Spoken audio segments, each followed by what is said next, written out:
Pequenas histórias e lendas brasileiras. Voz Iba Mendes. A lenda do corpo seco, de Alceu Mainar de Araújo. Conta-se que há alguns 50 anos atrás residia na cidade São Luís do Piratininga um português de nome Cabral, homem ruim e dissoluto. Sua casa ficava situada na saída da cidade, lá para os lados de quem vai para Ubatuba. Era um homem mau que não ajudava ninguém e procurava sempre amealhar a fortuna, sem ouvir as lamúrias e necessidades do próximo. Certa vez, uns frades mendicantes bateram-lhe a porta e pediram-lhe uma esmola. Ele fez ouvidos moucos, soltou seus cachorros em cima dos frades e maltratou-os, não dando um vintém sequer. Os frades amaldiçoaram-no por ter negado uma esmola.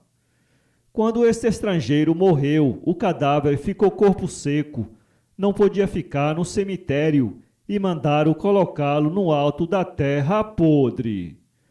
Dizem que este corpo seco ainda está lá e que aparece às pessoas que atravessam aquela região à noite.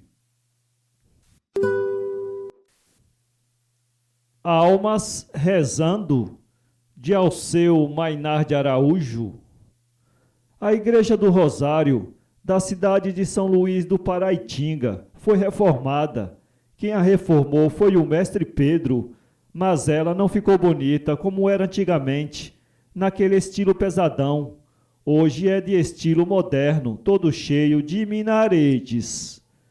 Uma vez, quando voltava à noite, vi de longe a igreja aberta e toda iluminada. Fiquei parado e sem poder sair do lugar. As almas estavam lá rezando. Muitas pessoas tinham visto isto aqui em São Luís do Paraitinga. Assim nos contou o Major Pinto. Afirma o mesmo informante que, olhando pelo buraco da fechadura do cemitério, a gente enxerga as almas rezando ao pé do cruzeiro. Poucas pessoas fazem isso porque falta coragem. Procissão das Caveiras de Padres, de Alceu Mainar de Araújo. Na aldeia dos Guaianazes, do Mboi, Embu, administrada pelos jesuítas, quando o Marquês do Pombal fez restrições a esses religiosos em 1759, conta a lenda que, antes da fuga, os padres colocaram as pedras preciosas, a prataria e a orama, toda num grande tacho. Diz outra versão que, em pote de barro, puseram-no numa jangada de toros de bananeira, e quando esta atingiu o meio do lago fronteiro ao povoado, fizeram afundar o tesouro nas águas.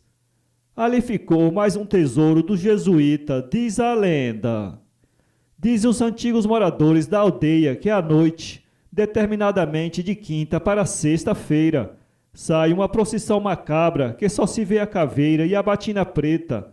São os jesuítas que foram enterrados sob o altar-mor da igreja, que para ali se dirigem cantando soturnas litanias. Caminham sobre as águas e não se afundam, são como sombras.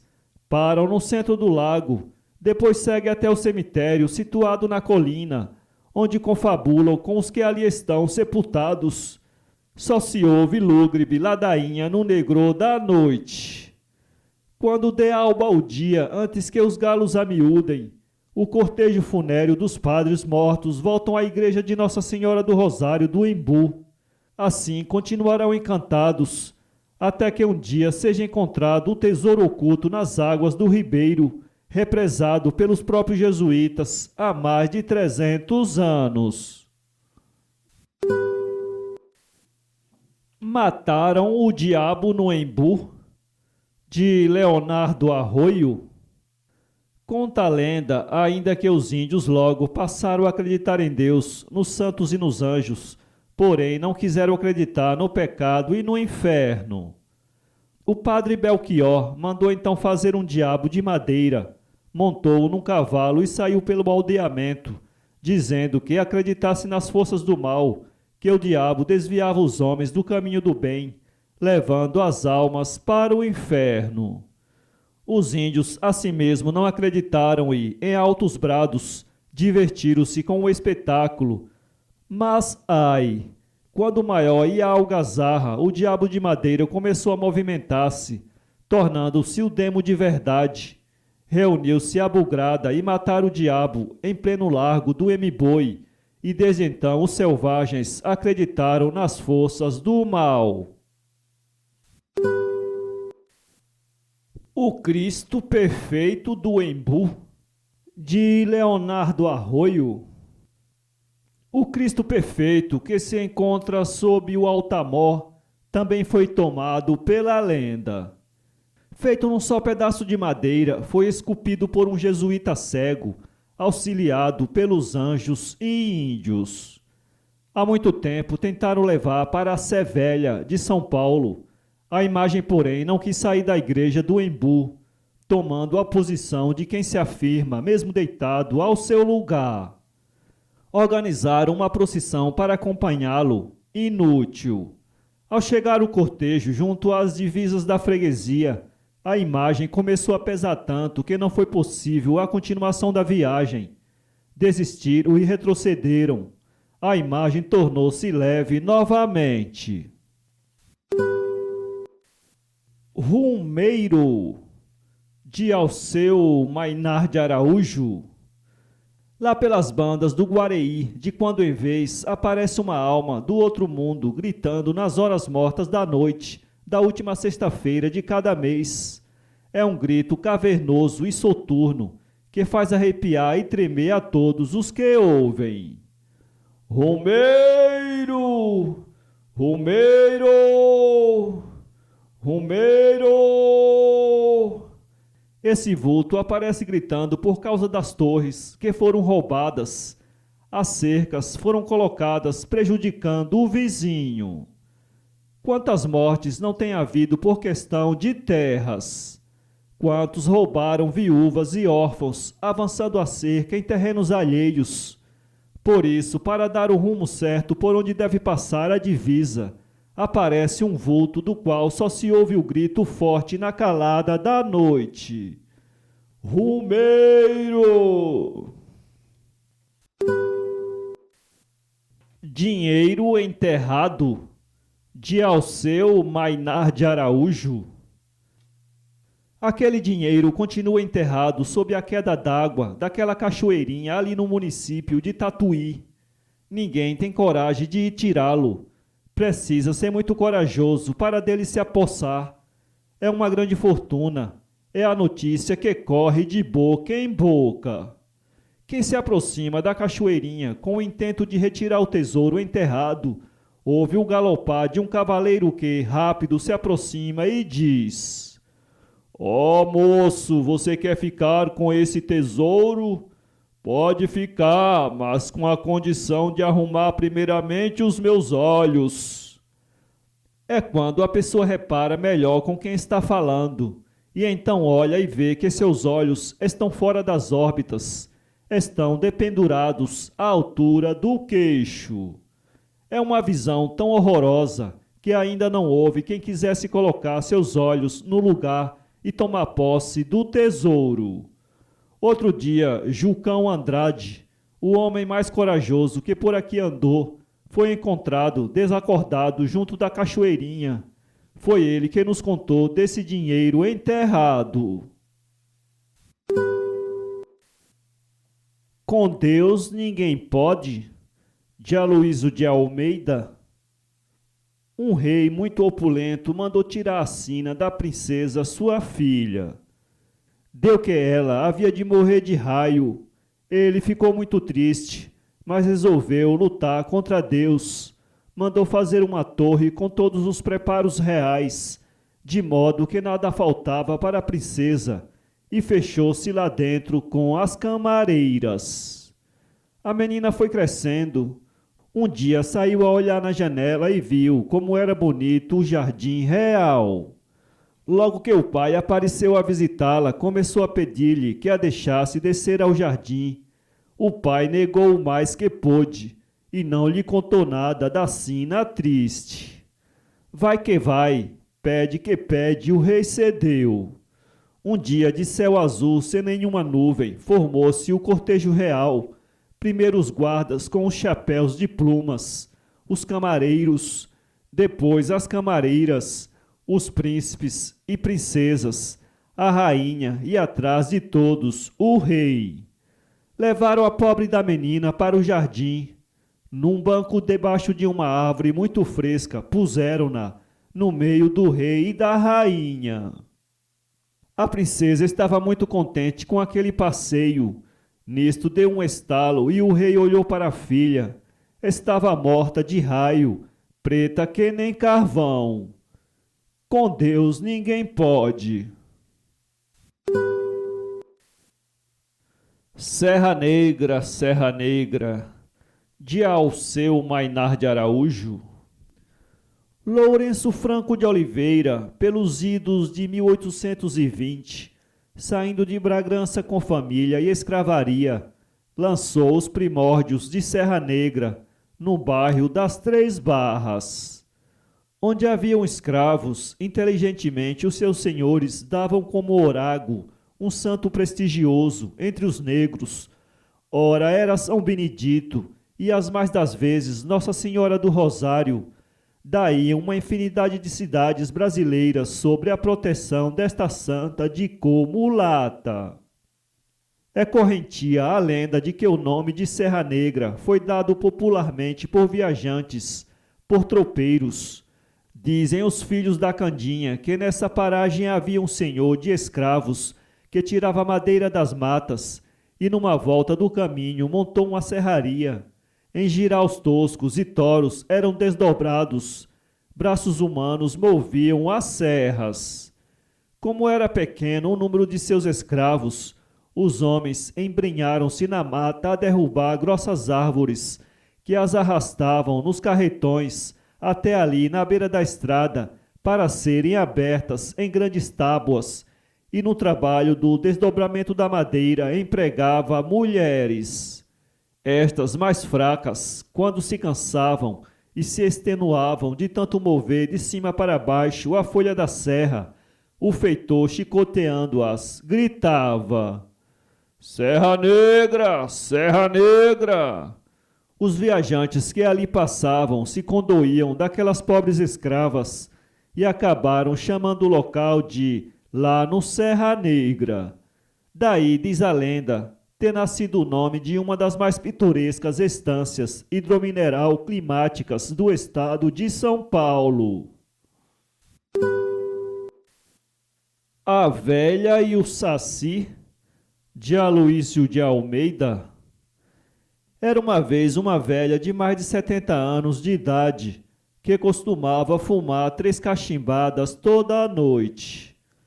O último cachimbo ela deixava cheio em cima do fogão para fumar mais tarde, mas aconteceu que o tal cachimbo aparecia só com um pouquinho de fumo. Alguma tentação estava se associando de certo no cachimbo da velha. Uma noite a velha ficou sondando. Veio um negrinho, olhou pelo buraco da chave, entrou, sentou no fogão e acendeu o cachimbo, fumando à vontade. Ah, é o Saci, disse a velha consigo. Amanhã ele me paga. Quando foi na outra noite, ela pôs pólvora no cachimbo e só em cima da pólvora um pouco de fumo. O Saci veio, acendeu o cachimbo e começou a fumar. De repente, porque foi aquele estrupício. O Saci levou um susto, saiu pulando, errou a porta, homem, passou mal o talzinho para se escapar e nunca mais voltou a tentar a velha. Os Canários e as Folhas de Couve, de Aloísio de Almeida. Era uma vez um casal que brigou à toa mesmo, só por causa de couve. O marido queria um caldo, mas não deixava que a mulher fosse à horta. Por fim, ele mesmo foi, apanhou 3 folhas e vinha entrando para a cozinha. Nessa ocasião, um casalzinho de canários, na maior amizade entre si, pousou numa árvore. A fêmea e o macho puseram-se a cantar maviosamente.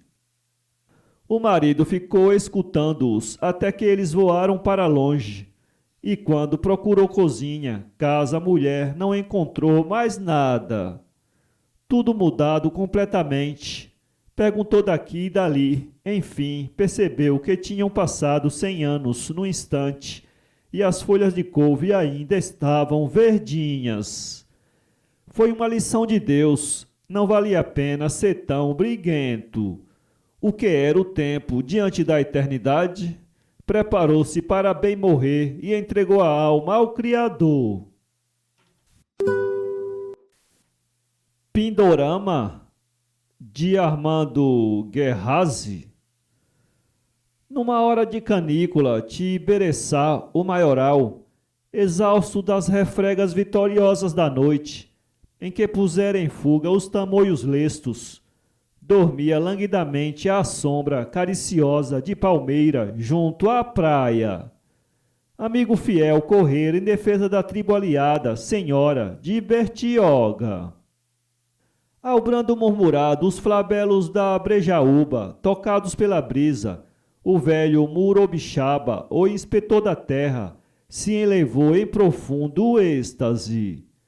Surge-lhe Tupã, traça-lhe uma a uma as vantagens da palmeira, como nutre os homens e os protege com as largas sombras, como esteticamente oferece os roliços cocos e o homem lhe descobre a medula nutritiva, como da fibra se urdem as moles redes e os garbosos leques formam caramachés esvoaçantes sobre esmaltarem de verdor a orla branca das praias.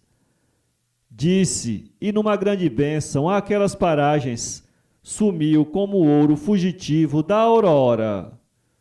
Tibereçá acorda, cercado dos valentes de sua raça, em atitude silenciosa ante aquele insigne lutador. Companheiros, prorrompe o infadigável ancião, venerai este solo sagrado, Tupã o abençoou, é a Pindorama, a terra das palmeiras. Rio das Mortes, de Alceu Mainar de Araújo. Em alguns estados brasileiros, há um Rio das Mortes que rememora episódio doloroso, geralmente ligado à sede do ouro, à cobiça. No município de Xiririca, que por decreto passou a chamar-se Eldorado Paulista, há um Rio das Mortes, afluente do rio Pedro Cubas, e este, por sua vez, afluente do Ribeira do Iguape. O Rio das Mortes paulista tem mais ou menos 10 quilômetros de extensão e em seu leito houve cata de ouro. Chegaram mesmo a desviar-lhe o curso, conforme verificamos in loco.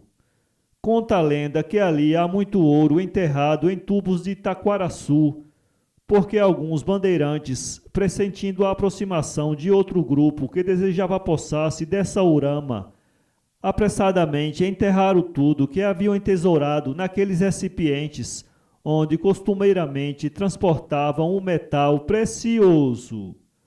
Chegando os assaltantes, houve resistências.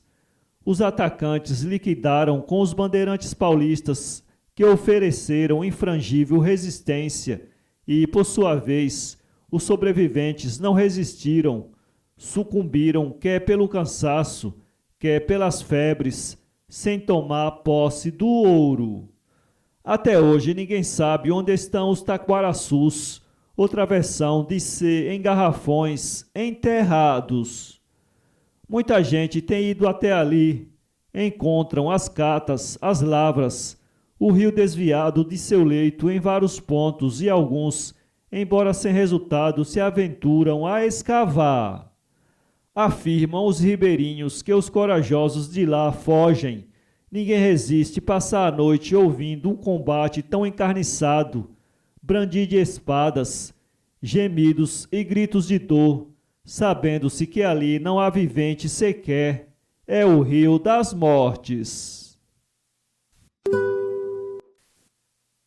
Gruta da Tapagem, de Alceu Mainar de Araújo. Na mesma região de Votopoca, que dizem ser um vulcão extinto, no município de Xiririca, subindo-se o Ribeira do Iguape, antes da Barra do Braço, envereda-se para o suleste, galgando-se um cômoro e depois de algumas léguas, chega-se à boca da Gruta da Tapagem. É verdadeiramente deslumbrante o seu interior. Vários salões onde a luz do sol não penetra. No primeiro ainda moram morcegos, já do segundo em diante, onde a escuridão é completa, nem estes mamíferos penetram. O vasto salão que a luz dos projetores elétricos faz surgir das trevas milenares aos nossos olhos, dá-nos a impressão de uma catedral. As estalactites pendentes do teto da gruta parecem candelabros irisados, refletindo os focos luminosos, e as estalagmites assemelham-se a milhares de devotos genuflexos, visões que o gotejar de milênios criou na concreção calcária, no âmago da terra paulista. Ouve-se de um riacho a queda de suas águas nas profundezas das trevas, e a voz humana reboa impressionantemente nas paredes úmidas da caverna. Da Gruta da Tapagem não há caipira que se aproxime. Chegam até perto dela e não penetram. Por quê? É assombrada, dizem. Aqui por perto não se ouve o canto do galo, então as visões, as aparições podem permanecer aí sem serem molestadas pelo canto da ave anunciadora da aurora. O Saci-Pererê vem dormir na gruta para descansar das estripulias que andou fazendo. A Gruta da Tapagem, que poderia ser uma das fontes exploradas pelo turismo paulista, continua a guardar um tesouro, a lenda de que ali moram visões, assombrações, alma do outro mundo, pouso permanente do Saci-Pererê brincalhão. A Sepultura, de Alceu Mainar de Araújo. Os bandeirantes, na febre da busca de riquezas minerais, foram semeando embriões de cidade nas paragens por onde passaram, fecundando a mente de seus moradores com as lendas ligadas ao ouro. E as lendas vêm passando de geração a geração, graças à perpetuidade que a literatura oral lhes dá. Contam que no bairro do Faxinal, na Serra do Cadeado, município de Jacupiranga, vai-se andando no mato virgem, quando repentinamente encontra-se um retângulo de pedras no chão, numa clareira, como se fosse uma sepultura. Ali há ouro enterrado, dizem. A pessoa marca o local, mas noutra viagem que empreende para apossar-se do tesouro enterrado, não consegue encontrar o sítio da sepultura. E o tesouro continua à espera de que alguém, algum dia, o desenterre. João Palavrão, de Alceu Mainar de Araújo. Em Piracicaba, na primeira década deste século, havia um lixeiro que, além de barulhento, gostava muito de proferir nomes feios, palavrões. A boca pequena o chamava de João Palavrão, porém jamais alguém ousou chamá-lo pelo apelido, porque estaria sujeito a ouvir a cartilha todinha, da primeira à última página, dos nomes feios, sem gaguejar nas sílabas.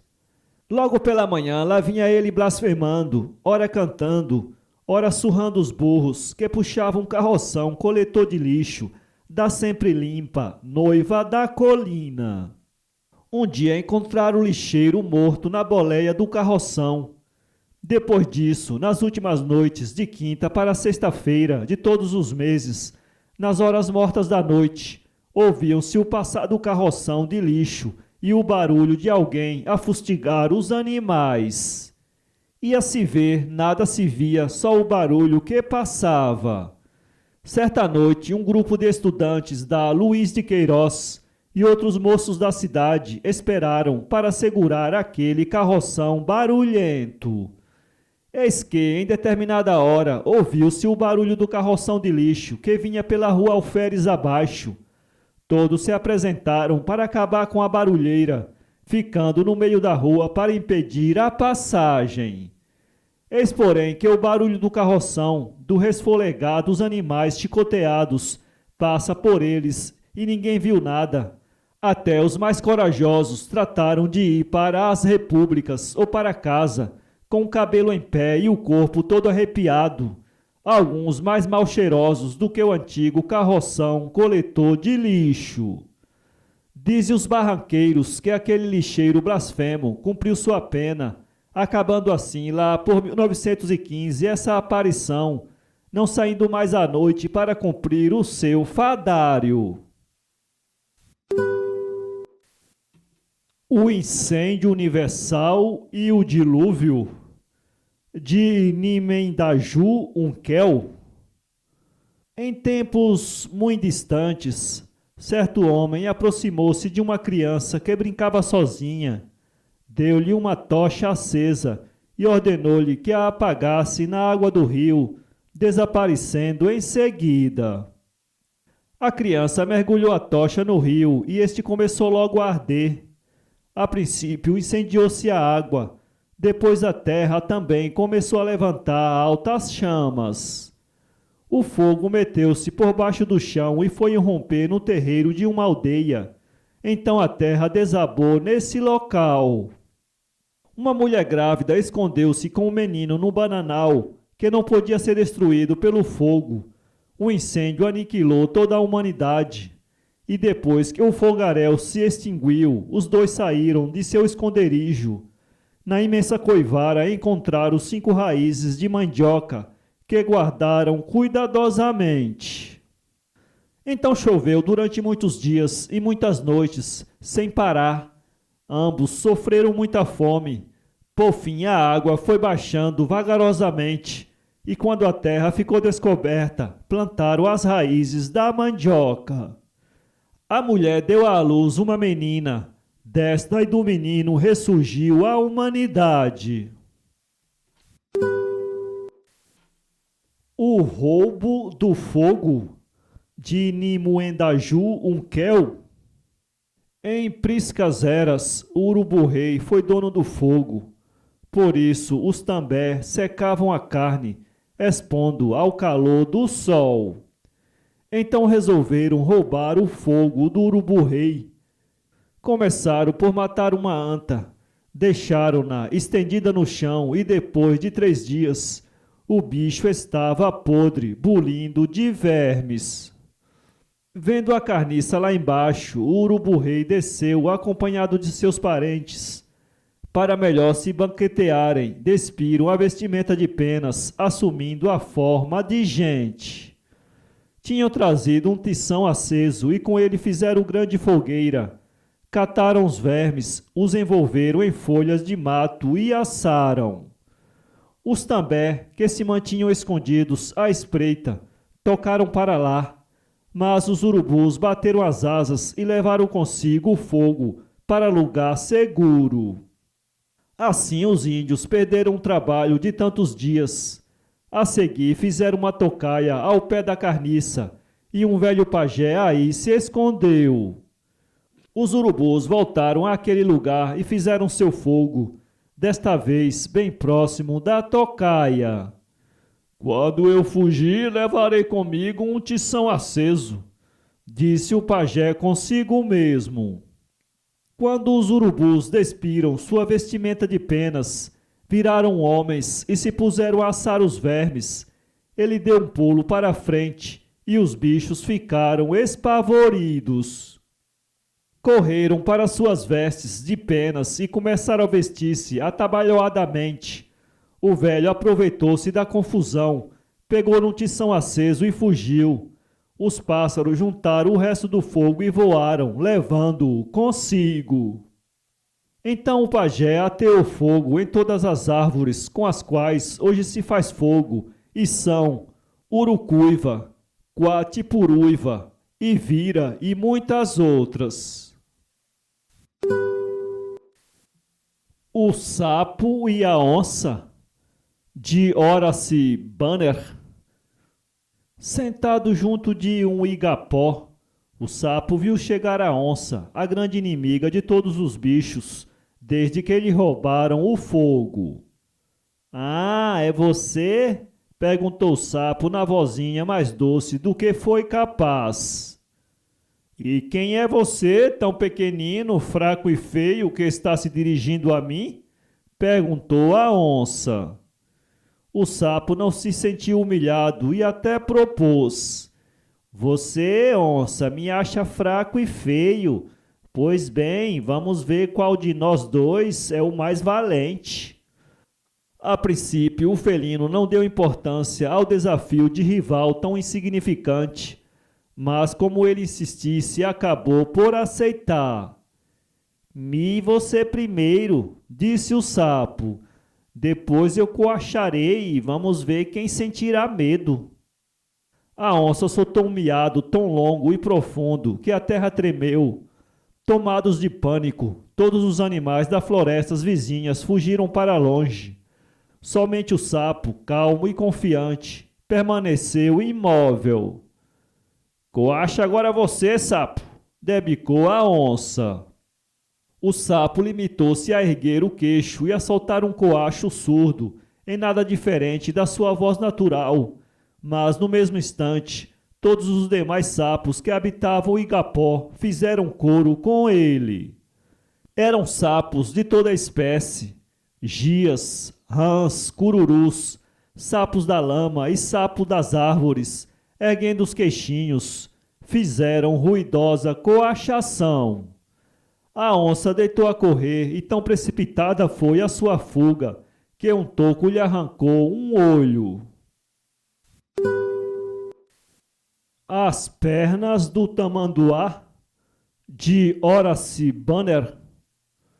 Antigamente, como todos os animais, o tamanduá corria muito bem, pois tinha as pernas compridas. No dia em que a onça perdeu a aposta com o sapo, foi o tamanduá o primeiro animal a ver a onça com um olho fora da órbita.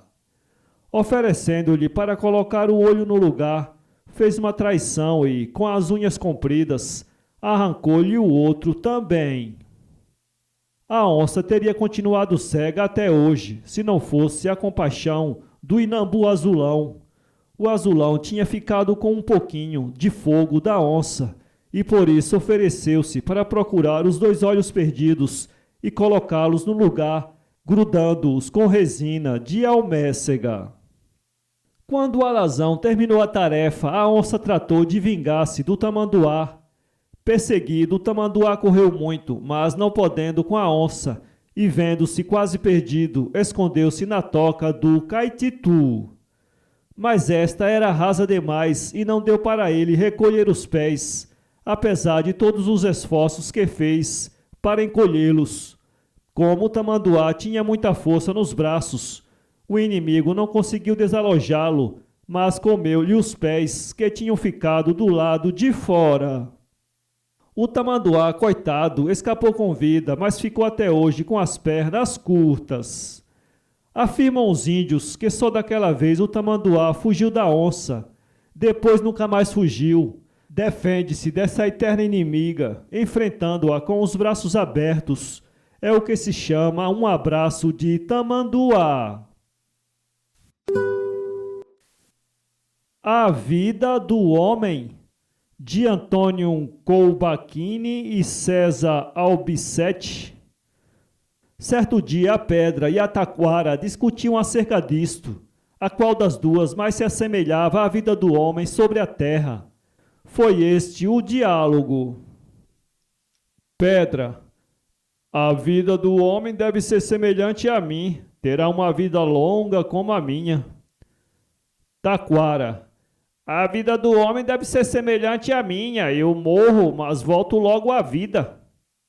Pedra: não pode ser assim. Eu não vergo ao soprar dos ventos, nem à força das chuvas. O calor não me prejudica. A minha vida é longa, ou antes, não tem fim. E o que é melhor, não sente dor nem tem preocupações. Taquara: não, como a minha deve ser a vida do homem. Infelizmente morrerei, mas hei de renascer nos meus filhos. Eu não faço assim? Observe ao redor de mim, e como os meus filhos, também os deles terão uma pele mole e branca. A pedra não teve o que responder a Taquara, zangou-se e foi embora. Assim a vida do homem ficou sendo semelhante à da Taquara. A escada de flechas, de Herbert Baldus. No tempo de Dantes, o céu estava mais baixo e as onças comiam muita gente. Não havia para onde fugir. Então, certo médico feiticeiro atirou uma flecha para o céu. Outro médico feiticeiro procurou com a vista e encontrou onde estava a flecha do colega. Atirou nela e acertou. Todo mundo passou a atirar e a acertar na primeira flecha, formando-se uma escada de flechas que descia do céu até o chão. Quando na manhã seguinte, muito cedo, o médico feiticeiro que havia tirado a primeira flecha foi ver como a mesma estava, ela tinha virado um cipó, com degraus por onde se podiam trepar. Todo mundo queria fugir das feras, mas o médico feiticeiro descobriu que um casal de onças já tinham subido na frente. Contou isso aos índios e perguntou se algum deles estava disposto a ir ao céu para cortar no alto a escada, a fim de que as duas onças não pudessem mais descer. Um homem e sua mulher subiram e cortaram lá em cima o cipó, o qual caiu na terra e ainda hoje se encontra no mato. Seu nome é Oiori e Edu. O homem e sua mulher ficaram em cima. A origem do Arraial do Tijuco, de Angélica de Rezende. Conta-se que as primeiras bandeiras, chegadas a Diamantina, se alojaram na confluência de dois ribeiros e desceram então pelo que denominaram de Piruruca ou Pururuca. Outras bandeiras vieram e subiram o segundo córrego, a que deram o nome de Rio Grande, por ser mais volumoso. Navegando rio acima, cerca de 4 quilômetros, depararam com o lodaçal mantido pelo Riacho Tijuco, nome que na língua indígena significa lama. Diz a lenda que alguns caçadores atiraram em um veado, o qual caiu naquele brejo, e ao retirá-lo, notaram que o seu pelo estava salpicado de ouro. Outras bandeiras, atraídas pela fama de riqueza, encontraram ali diversas catas, e assim se constitui o Arraial do Tijuco, que hoje é a cidade de Diamantina. O Familiar, de Saul Martins. Depois de alguns anos de cotidianas visitas aos galinheiros, afinal o candidato à posse de um familiar acaba de encontrar um ovo de galo. Segundo se diz, em certas regiões, ovo de galo é pequenino, do tamanho de um ovo de pomba juriti. Leva-o para casa, com todo cuidado e espera a quaresma chegar. Na primeira sexta-feira dirige-se a uma encruzilhada e ali permanece, até que os ventos das horas mortas começam a soprar-lhe o rosto. Nesse momento, coloca o ovo debaixo do braço esquerdo, toca para casa e deita-se na cama. Já está com febre, ou melhor, já está em condições de chocar. No fim de 40 dias, precisamente à meia-noite, sente que o ovo se parte, dele saindo, ao invés de pinto, um diabinho de 15 a 20 centímetros de altura, o familiar, que é logo metido numa garrafa preta, muito bem arrolhada e guardada em segredo. No correr da vida, o diabinho ajuda seu padrasto, dando-lhe dinheiro, mas animando-o nos vícios.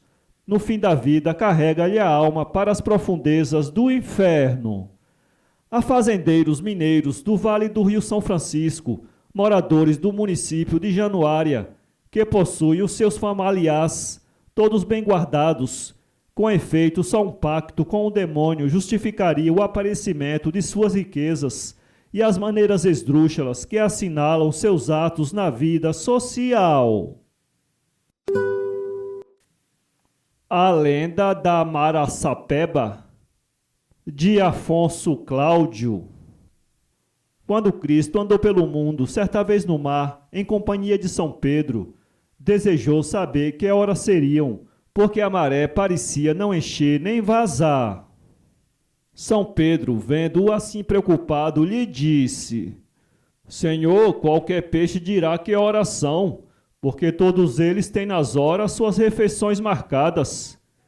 Jesus, ouvindo-o, passeou os olhos pelo mar e, vendo o linguado de Maraçapeba à superfície, indagou: Maraçapeba, a maré enche ou vaza?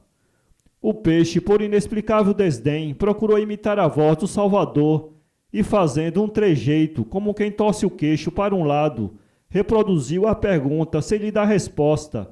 Então Jesus falou: De hoje em diante, como pena a zombaria e afronta que fizeste ao teu Criador, te arrastarás na lama como uma folha que o vento atira ao lado, para granjear o teu sustento, e tua boca será torta, a fim de que todos os teus irmãos te evitem e contigo jamais se confundam.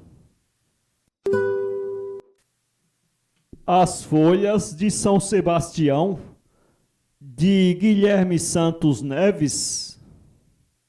Disse que de uma feita os judeus perseguiram a São Sebastião para prendê-lo e matar o pobre do santo. Procurou ele então se esconder numa moita de mato, mas os judeus descobriram o esconderijo e deram em São Sebastião várias lançadas. Muitas delas cortaram também as folhas que escondiam o santo, e o sangue de São Sebastião, caindo nas folhas, fez com que elas, daí por diante e para sempre, ficassem com as manchas vermelhas como sangue. O Jabuti e a Onça, de Fausto Teixeira. Um dia, uma onça caiu de cima de um pau e foi obrigada a ficar de cama durante alguns dias. Como todos os bichos tinham medo dela, ninguém a ia visitar e ela começou até a passar fome. Uma tarde, o jabuti passou por perto da janela da onça e ela lhe pediu que avisasse a todos os animais que ela estava à morte e que queria vê-los antes de morrer e despedir-se deles. O jabuti foi avisar todos os bichos. Pouco a pouco, os bichos vieram visitar a onça. Cada um que chegava perto dela e perguntava se estava melhor, ela dizia que sim e comia o visitante. Assim a onça fez durante vários dias, matando a fome e até engordando. Um dia o jabuti, que não era nada bobo, foi ver a onça. Antes de entrar na casa dela, porém, observou bem as condições de entrada e saída, descobrindo que só haviam rastros de entrada de bicho e nenhum de saída. Tratou logo de fugir dali e não quis saber de visitar onça nenhuma. A raposa e a galinha presunçosa, de Fausto Teixeira. Um dia, uma galinha muito presunçosa estava embaixo de uma jabuticabeira, quando lhe caiu uma jabuticaba na cabeça. Para fazer-se de importante e muito sabida, saiu dizendo para todos os bichos que lhe havia caído um pedaço do céu na cabeça. A raposa, que viu a galinha contando isso para todo mundo, perguntou-lhe o que houve. A galinha informou-a: caiu um pedaço do céu em minha cabeça, vou contar para o rei. A raposa disse que ninguém estava acreditando naquela história, mas que ela, raposa, acreditava. Tanto era verdade que se a galinha quisesse, iriam juntas contar ao rei, pois sabia onde ele morava. A galinha, toda convencida e certa de que enganava até a raposa, aceitou o convite. A raposa então levou a galinha até sua toca e ali mesmo a matou e com ela fez um banquete. Lenda do gigante de pedra, de Marisa Lira. Conta-se que Deus olhava o novo mundo como isento das culpas do paraíso. Por isso deu-lhe como guarda um gigante que devia viver só, como senhor das terras. Visitando seus domínios, o gigante alcançou as depressões do Pará. Muitos séculos depois, ainda quando essa parte da terra era ligada à África, certas tribos chegaram à floresta amazônica, povoando as selvas. Certa vez estava o gigante a contemplar o céu, às margens do Amazonas, quando, deslizando nas águas, surge uma piroga, tendo dentro um lindo ser minúsculo, uma índia rainha de uma tribo próxima. Aprisionou o gigante o que via e passou a adorar o minúsculo ídolo, a ponto de se tornar seu escravo. Vigiava-lhe os movimentos, mas fazia-lhe os mais raros presentes, peles lindas e penas vistosas. Um dia não lhe resistiu aos encantos e, ao maculá-la, matou-a. Horrorizado, fugiu, mas a natureza o perseguiu com horrendos temporais de raios, trovões e trombas d'água. Os rios transbordam, cobrindo a selva. O gigante, sentindo que também perdera o paraíso, correu para o mar, que já cobria tudo, mas não o alcançou. Deus petrificou. Desde então, por crime de amor, dorme o sono do século sobre a serra do mar, o gigante de pedra. Pés de louça, de José Mauro de Vasconcelos. Há uma assombração na Ilha Grande, restinga de Marambaia, Mangaratiba, no estado da Guanabara, que o povo chama de pés de louça, e de que José Mauro de Vasconcelos, em seu vazante, assim fala. Uns dizem que são almas de pescadores que penam, outros espíritos de náufragos desgraçados. Tem os corpos, a voz, os olhos, os cabelos, iguais aos de qualquer outro homem comum, mas os pés, ai de quem olhar para os pés. Os pés são feitos de louça, com brilhos de luz. Quem ouvir o chamado dos homens, dos pés de louça, que não se vire, que não se comova e que não olhe para seus pés. O remédio é fechar os ouvidos, apressar o passo na areia, fazer o Padre Nosso e esconjurar o demo. E se olhar? Se olhar, dizem, fica louco. Teve um velho que morreu, chamado Climério, que perdeu o juízo porque avistou os homens de pés de louça. Hoje esse velho é sempre lembrado para confirmar as maldições da lenda. Flor de carne, de Ariosto Espinheira. No ano dessa visita foram inaugurados em Vassouras o cemitério da Conceição e a Santa Casa de Vassouras. No cemitério há uma sepultura cercada de lendas. É o túmulo do padre Antônio Rodrigues de Paiva e Rio, mais conhecido por Monsenhor Rios. Natural da cidade de Congonhas do Campo, em Minas Gerais, esse sacerdote estudou no seminário de Mariana, sendo vigário de Bananal, donde veio para Vassouras. Muito caridoso, amigo dos pobres e desamparados, conselheiros dos ricos e nobres, Monsenhor Rios morreu a 9 de janeiro de 1866, sendo sepultado em Cova Rasa. Depois de seu falecimento, os vassourenses começaram a atribuir-lhe qualidades sobrenaturais, criando-se muitas lendas a seu respeito. 5 anos após o passamento de Monsenhor Rios, quando se procedeu à exumação dos seus restos mortais, seu cadáver foi encontrado em perfeito estado de conservação, o que fez com que os vassourenses o tivessem como santo. Na sua sepultura desabrocha todos os anos, próximo do dia de finados, uma flor de aspecto singular que os vassourenses chamam flor de carne. A lenda da Lagoa da Prata, de Olavo Dantas. Em Dois Irmãos, na cidade do Recife, existe uma lagoa que o povo chama Lagoa da Prata. De onde surgiu esse nome do metal sonoro e precioso para a lagoa? Havia em Portugal uma judia que se chamava Branca Dias. Era riquíssima. Perseguida pela Inquisição, rumou para Pernambuco, na esperança de encontrar na América uma nova terra prometida.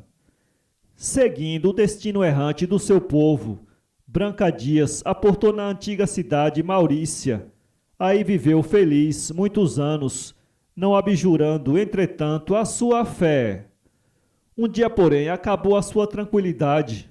É que veio de Portugal o licenciado Heitor Furtado, com o fim de fazer sindicâncias sobre os crimes de heresia. Sabendo que Branca Dias era judaizante, voltou contra ela as suas visitas. Além de tudo, Branca Dias era muito rica, o que não representava fator somenos para um inquisidor que se prezasse. A judia, vendo-se na iminência de perder a fortuna e a vida, mandou lançar na lagoa as ricas baixelas de prata e os opulentos tesouros que possuía, e todas aquelas riquezas foram jogadas na água. Até hoje, diz a tradição, ninguém pode ainda tocar o fundo da lagoa. O mergulhador experimenta uma sensação de tal modo angustiosa que é obrigado a voltar à superfície, como se a alma da judia ainda velasse sobre os seus tesouros, que dormem eternamente sob o lençol das águas quietas. A lenda do açúcar e da cachaça, de Alfredo Brandão. Nosso Senhor passeava certa vez por uma estrada e, debaixo do solão enorme, morria de fome e de sede. Já não aguentava mais de cansaço, quando avistou um canavial. Então abrigou-se entre as suas folhas, refrescou-se do calor, descansou, chupou uns gomos e matou a fome. Ao retirar-se, estendeu as mãos sobre as canas e as abençoou, prometendo que delas o homem haveria de tirar um alimento bom e doce. No outro dia, à mesma hora, o diabo saiu das fornalhas do inferno, com os chifres e o rabo queimados. Galopando pela estrada, foi dar ao mesmo canavial. Vendo o verde das canas, entendeu de refrescar-se e espojar-se nas folhas. As canas, porém, soltaram pelos, começando ele a coçar-se. Furioso, cortou um gomo e começou a chupar, mas o caldo estava azedo e, caindo-lhe no goto, queimou-lhe as goelas. O diabo então danou-se e prometeu que da cana o homem haveria de tirar uma bebida tão ardente como as caldeiras do inferno. É por isso que a cana dá o açúcar, por causa da bênção de Nosso Senhor, e a cachaça, por causa da maldição do diabo. A traíra e a isca, de Gustavo Barroso. O rio deslizava mansamente e, no fundo da água, a um canto, a traíra cochilava na sua rede, adoentada. Chega o pescador e atira o anzol com um pedacinho de carne fresca. A traíra chama uma das filhas. Isabel, minha filha, vê o que é. Mamãe, é um pedacinho de carne fresca. Não quero não, isso não é comida de gente doente. Vendo que o peixe não beliscava o anzol, o pescador mudou a isca, pôs uma perninha de passarinho. Travou-se entre a traíra velha e a filha novo diálogo, idêntico ao primeiro, no fundo do rio. Então o pescador substituiu a perninha de passarinho por uma de caçote, e a traíra velha, ao ser avisada disso, bradou à filha: Anda, Isabel, depressa com as minhas chinelas, que perninha de caçote é comida mesmo de quem está doente. A Raposa e o Galo, de Veríssimo de Melo. O galo andava passeando e encontrou a raposa. Foi dizendo: Comadre Raposa, que é que há de novo? Nada, compadre Galo. Vamos fazer uma aposta? Vamos, disse o galo. E a raposa propôs: Pois vamos ver quem passa mais tempo com os olhos fechados. Está ajustado, concordou o galo. Então a raposa fechou os olhos e o galo fechou um e deixou o outro aberto. A raposa, que estava procurando um momento para abocanhar o galo, abriu os olhos e o viu com um olho fechado e outro aberto. Foi reclamando: Compadre Galo, é para fechar os dois olhos. Não, comadre Raposa, com amigo incerto é um olho fechado e outro aberto. História de Breves, de Francisco Augusto Pereira da Costa. Um homem que viajava pelos sertões pediu agasalho em uma casa, já muito noite, e, como lhe negasse, por motivo de estar a dona da casa em grave perigo, sem poder dar à luz havia 4 dias, disse o magano que ele sabia de certas palavras mágicas, que, escritas e postas ao pescoço da parturiente, eram um remédio infalível, mas só faria isso se lhe dessem rancho por aquela noite. Foi logo acolhido, escreveu as misteriosas palavras em um papel, recomendando que nunca o abrissem, sob pena de perder-se toda a virtude miraculosa, e por isso coseu o embrulho em muitos panos. Posto ao pescoço da mulher, não passou meia hora que não desse à luz com grande felicidade e com pasmo de toda a família. Bem é de imaginar quão obsequiado fosse o sujeito que tal prodígio havia operado. Daí por diante andava o breve de casa em casa para iguais apertos, e tais maravilhas obrou que assentaram de o abrir, apesar da recomendação do viajeiro, e viram que as palavras que tanto milagres faziam eram estas: Tenha eu rancho e o meu cavalo, que para a burra não dá-me abalo. O rio dorme, de Wilson Lins. Remeiro, quando acorda de noite, se sente sede, não bebe água sem antes atirar um pedacinho de pau dentro do rio, para ver se o rio está correndo. É que o rio pode estar dormindo. Se o rio estiver dormindo, o pau atirado na correnteza fica parado. Então o remeiro não bebe água, pois seria temerário acordar o rio ou beber água dormindo. À meia-noite o rio dorme. Dorme pouco. Dorme por espaços de 2 minutos ou menos. Mas o certo é que dorme. Durante o sono do rio, tudo para.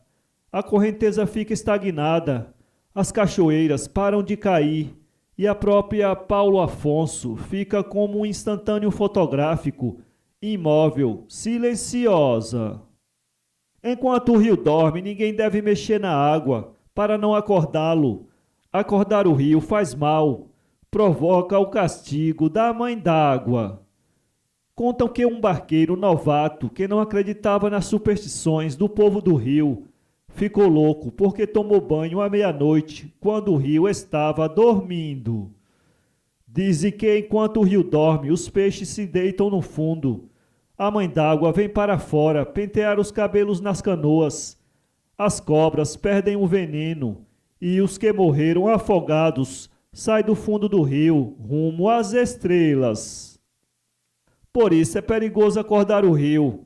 A revolta da mãe d'água, do caboclo d'água, dos peixes, das cobras e dos afogados arruinará a vida do imprudente que interromper o sono do rio. A panela do bicho d'água, de Lauro Palhano. 2 léguas acima, o corrente despeja no São Francisco. Suas águas negras comprimem as do tributado, para depois nelas se misturarem, engolfadas em novelos, à grande distância da foz. No seu estuário, as águas entorcem-se em eterno movimento giratório, a que chamam panela. Mora ali naquele rodamoinho gigantesco e perene, o bicho d'água, e quem quiser vê-lo é só chegar num vórtice infernal, se tiver coragem, e largar uma garrafa de azeite doce.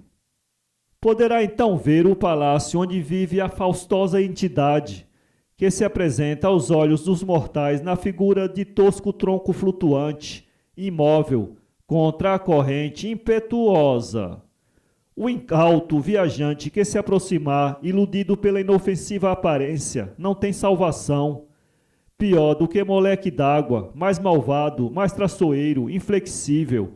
Ele e o seu comparsa, o minhocão, são o terror do pescador e dos que viajam a sós pelo rio, mormente na calada da noite. A mulher que reina, de Afonso Schmidt.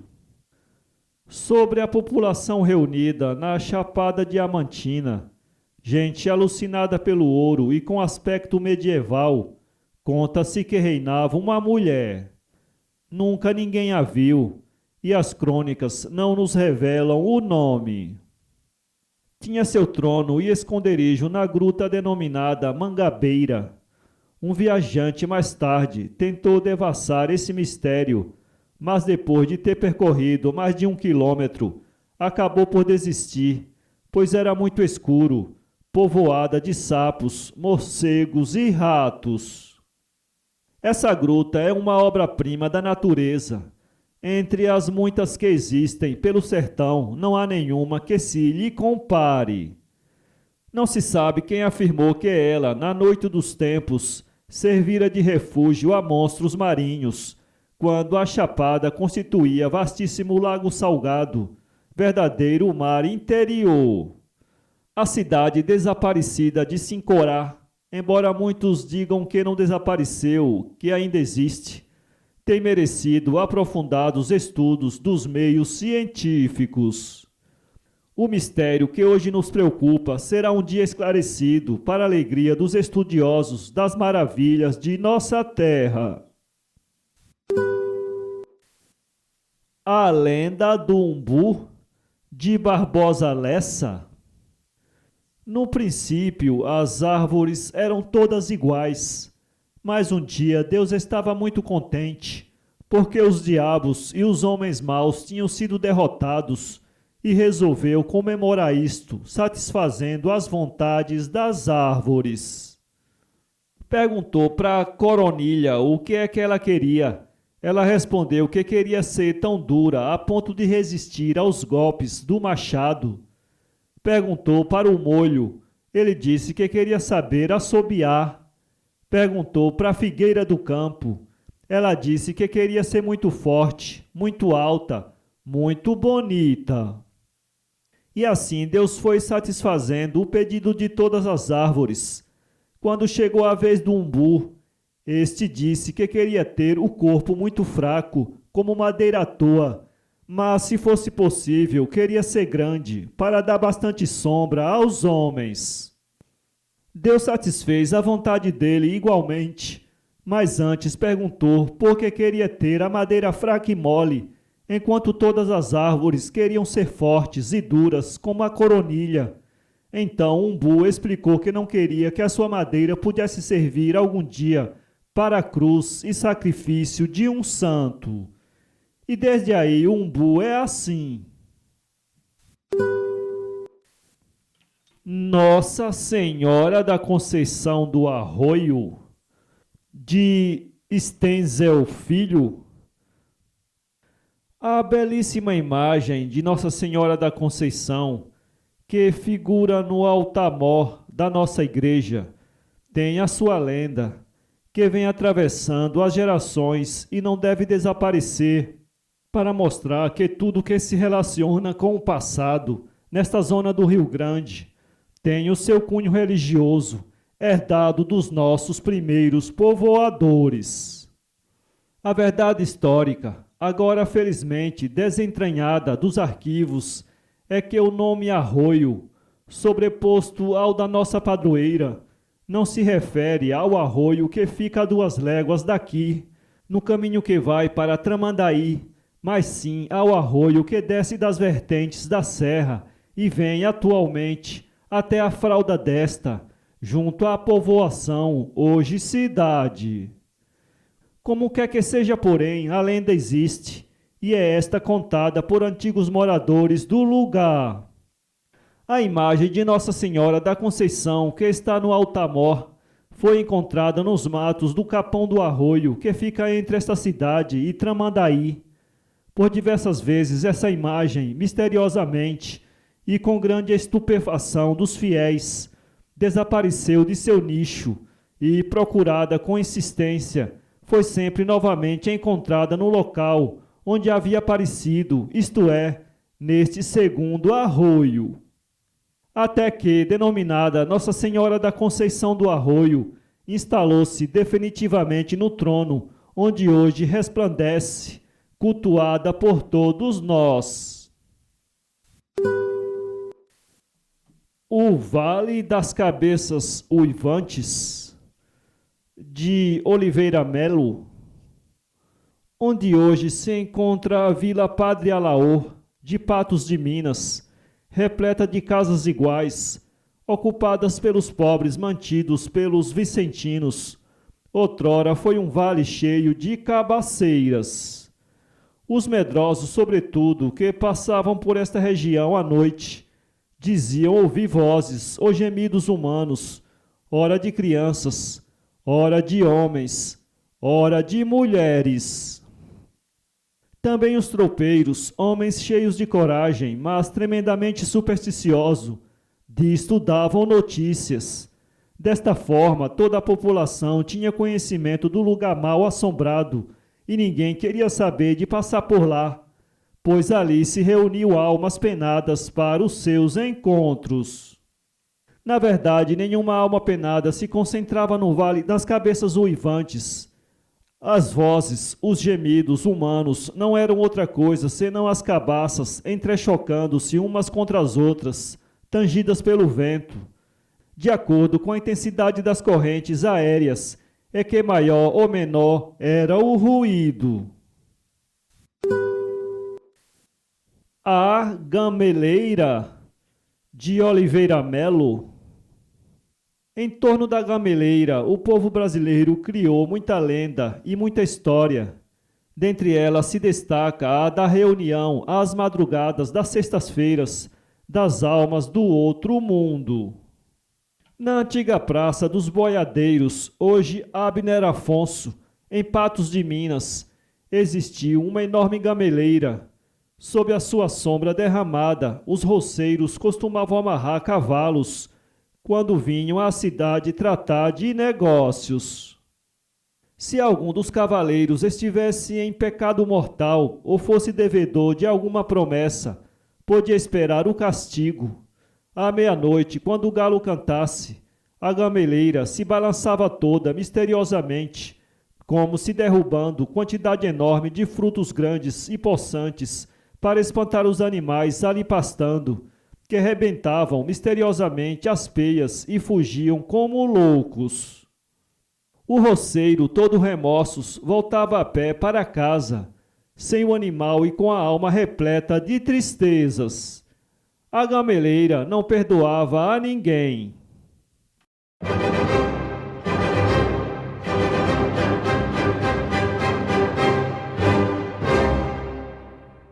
Para ler essa história, acesse www.poeteiro.com.